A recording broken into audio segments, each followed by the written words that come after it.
Mga kapuso, sa pool sa CCTV ang pagbangga ng isang SUV sa 74 na taong gulang na lola na tumatawid po rito mismo sa pedestrian lane na ito sa kalsada ng A. Bonifacio Avenue, corner Covarrubias Street sa Marikina City, pasado alas 12 ng madaling araw noong Sabado.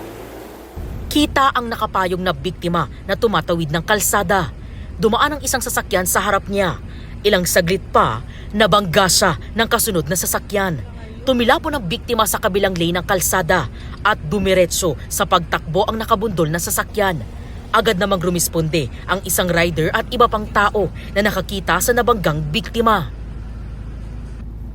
Wala akong nakitang sasakyan, kaya tumawid na ako. Kaya lang nung biglang nagulat ako, bigla na lang may umano sa mukha ko. Kaya medyo napaatras pa ako. Kaya lang tumalsik na ako. Binat na namin yung matanda. Nakahiga na siya at dumudugo yung kanyang noo. Then maya-maya lumapit yung isang humabol na rider. Ibinigay sa amin yung plate number at saka yung ebidensya ng sasakyan na mayroong nabakbak doon sa sasakyan niya. Ito, yung aking ulo, noo, puro tahe, ayan, gas-gas, pati yung aking tuhod, ayan pa, meron pa rito. Nagpapasalamat ako sa mga rider na tumulong sa akin, na humabol dun sa nakabundol sa akin. Kung hindi dahil sa kanila, hindi namin maano yung number ng kanyang sasakyan. Sana naman kung makonsensya ka. Alam mo naman kung saan lugar mo ako nabunggo. Para naman makita mo kung ano yung nangyari sa akin. Salamat na lang ako sa Diyos at ganito lang. Sa nangyaring pagkabangga sa lola ko, nakakagalit siya sobra. Dahil hindi ko akalain na matanda, hinayaan sa kalsada.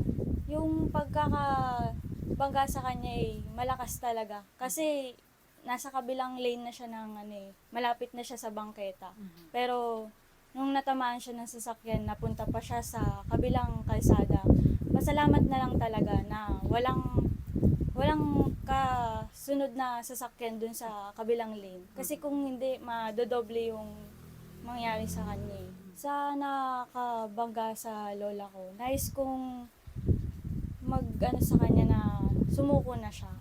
Kasi hindi tama yung ginawa niya na pagtakas dun sa Kung tutusin, mas pinalala niya lang yung kaso na pwede niyang maharapin sa pagkakasagasa niya sa lola. Kasi tinakasan niya ito. Matanda na ako, nasa tamang tawiran naman ako.